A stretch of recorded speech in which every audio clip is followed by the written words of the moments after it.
This is cork. Yes, that cork. You know, the type that like keeps fermented grape juice from spilling out of a glass receptacle. But what is it doing here in a keyboard? Let me show you.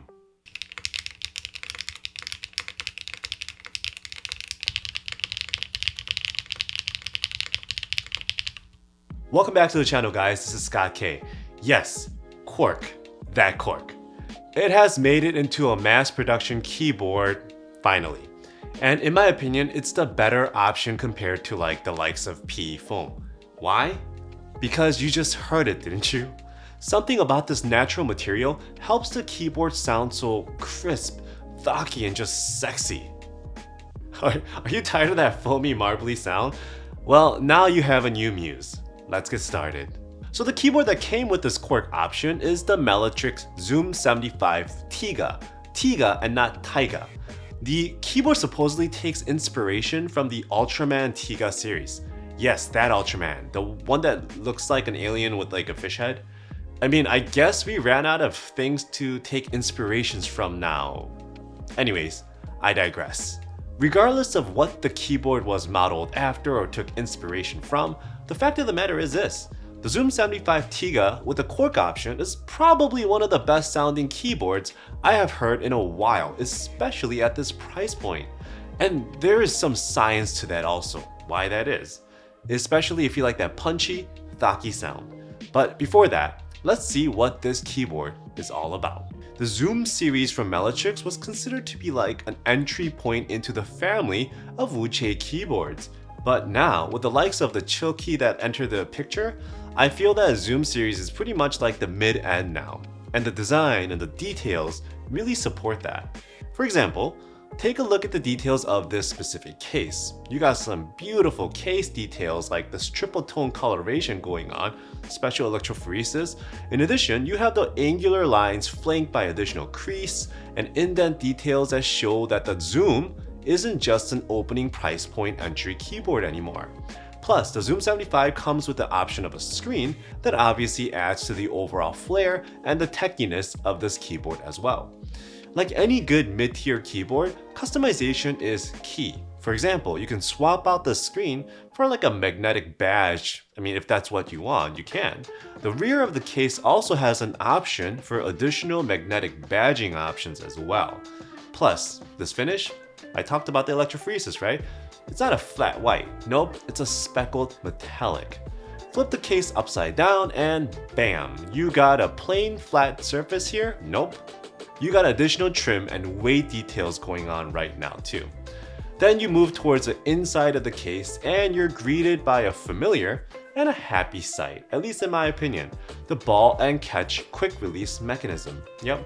This type of case closure ensures that like a toolless build, right? It makes the overall process so much quicker and easier. Wait, the convenience factor actually doesn't stop there. Meletrix claims that this is one of the easiest Zoom keyboards to build. I think they claim under 30-minute building. Well, that is probably true. Instead of using the typical ribbon cable connectors, they decided to use as many quick connection or even pogo pin connections as possible, like for the screen or for the scroll wheel. Yes, this thing got a scroll wheel rocker as well. One thing I thought that was strange though, or rather kind of a miss, why not pogo the board directly into each other instead of like having the little dangly things all over the place? I don't know.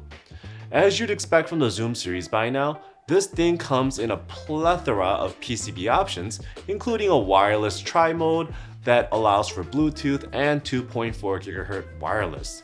Since most of the keyboards nowadays deliver 1000 Hz polling rate, even over 2.4 GHz wireless, you can game with it fine, and obviously the wired mode works fine too. The battery for the wireless versions are hidden in a separate lower compartment like this, which makes it much cleaner. Now, going deeper into the PCB, you can see that this is a 1.6mm thick, non-flex cut version. Overall, I actually prefer this over the thinner type, which is also available, but go for the 1.6mm if you want better sound. The PCB has perky RGB as expected and hosts a plethora of different configuration options. But I'm not quite sure why they decided to arrange everything like this. Kind of looks like the PCB has cancer or something. It's just a little too crazy. I guess you can't really see it anyways when it's built, so it's not a big deal, but I just noticed. What was also interesting was the hot swap sockets. They look kind of like the standard KO hot swap sockets, right? But it seems like they're marked as Kaiua, which is KO, I know, but has this interesting rear cover design too. One thing I did notice is that these actually worked a lot better than the standard KO sockets without like bending the pins or things breaking off or anything like that, so good. Moving on to the plates, I have pretty much most of the plates that Meletrix is going to offer with this keyboard. For example, the aluminum, the FR4, the POM, and the polycarbonate. Unlike the PCB though, the plates do have some flex cuts built into them, including the softer POM and PC plates. They all have flex cuts built into them. So let's see how they perform later. So I remember doing a poll recently asking about what kind of plates you would like to see me build this Zoom75 with. I know I listed polypropylene as one of the options, but then I realized that PP never made the cut, and POM was decided on instead. So my bad on that. I will go with POM for this demonstration instead. Somewhat similar type of plastic, somewhat similar type of overall effect. Since the Zoom75 can be top mounted, the plates do have the tabs built for that, as well as for the little silica gel pads that Meletrix likes to call silica gel particle. But wait, it doesn't stop there. The Zoom75 has two more mounting modes, and these two are mounted via the PCB instead. So the first one is the split O-ring mount. It's kind of like the standard giant O-ring mount, right? The gummy stuff, but instead uses like little O-rings all around the perimeter. And finally, the one that got me the most excited was actually the elastic bar. It's essentially like a torsion bar or like a leaf spring on a car. You know, if you recall my coverage on the latest Zoom65 some time ago, that thing came with like 456,000 different mounting styles. What I felt was that half of them felt and sounded like each other, so Meletrix, they told me that they decided to simplify things a bit for the Zoom75, which is a good thing. If you do wish to hear all those different options, go check out my previous video on the Zoom65 and I covered all of them. Okay, the moment of truth. Yes, the Zoom75 can be had with foam, like a lot of it. You got all the usual suspects here, right? Like the case foam, the PE foam, the plate foam. But interestingly enough, you can get the foam in two different materials also. The Poron or a more classic EVA style foam. But from experience, I don't think the two different foam styles make that tremendous amount of a difference. I mean, they both make the keyboard sound foamy and definitely marbly, so surprise, right? So that's the stuff, right? But that's not why you're here. You're here for this, the cork. Yes, I didn't even know that you can get cork to come in such an interesting shape, let alone such a thin sheet. Man, this is super interesting to me. I know that there are other keyboards out there with cork as a filler option. I know this is not a brand new thing for this keyboard, but seeing it in person makes you realize how strange it kind of is. But we will definitely be using this for the build. For the switches, I decided to go with a set of brand new Wuque WS Arowanas. So I got to test out like pretty much every single color and material and spring weight options, and I decided to go with the black. They have the most prominent sound and with the heaviest spring out of the bunch. I really actually like how this makes the keyboard feel, and just overall, it's just a very nice experience, even more so than some of the other colors. This is what it looks like when you use the elastic torsion bar as the mounting option. It just fits onto the PCB like this, and then the whole thing just kind of slips into the case. For keycaps, I finally got to use these, the blue Oasis keycaps. They look like they were actually made for this case color, so I was really happy that they matched so well. Okay, before I finalize the build, as I was putting it together, all of the stuff going on, right? I realized that this was probably the biggest hodgepodge of colors I have ever seen in a keyboard I built recently. The plate with the cork and the black switches and the weird brown colors and these Wuque stabs. Not the prettiest, but once again, I guess none of this is really visible when it's all inside. Okay, another thing I noticed, they built in force brakes, so good. Given the flexibility of the elastic bar, how does the overall keyboard feel then, right? Well, it definitely flexes a lot. It definitely has quite a bit of deflection, but it's not like a mushy feel. It's rather quite lively. It feels more like a spring, so I did really enjoy that. Okay, so let's go to the sound.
Okay, so first of all, the Zoom75 TIGA sounds great with nothing inside, like completely bare.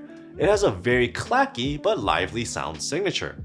I mean, I would be perfectly happy with it like this. But then, when the cork goes in, I feel like that's when the magic kind of happens. The keyboard takes on a different tone. Overall sound signature becomes less bright and less busy in my opinion, and more punchy, and then it emphasizes the deep a little bit more. It kind of sounds like a Gatling gun going off. Why is that? Well, let me tell you. So what's very interesting about cork as a material is that it's a pretty decent sound. It has a pretty decent sound absorption coefficient, the ability for it to absorb sound, but it doesn't really absorb everything. In fact, its absorption coefficient, or its ability to absorb, increases with the frequency of the sound it's dealing with. So what does that mean in a layman's term? Cork absorbs high-pitched sounds, and not as much low. That's why when it goes into the actual keyboard, it curbs the bright sounds out of the keyboard and leaves a lot of the lower frequencies in.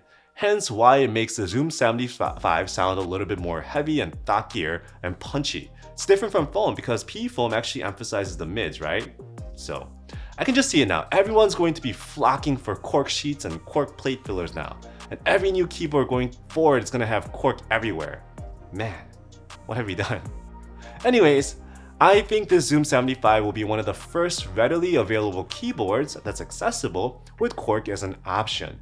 If you're interested, I would definitely go with the cork, more so than the foam. I mean, if you don't like anything in there, it works okay too. Also, you'll notice that this keyboard comes in a bazillion color options. Well, exactly 15 to be exact.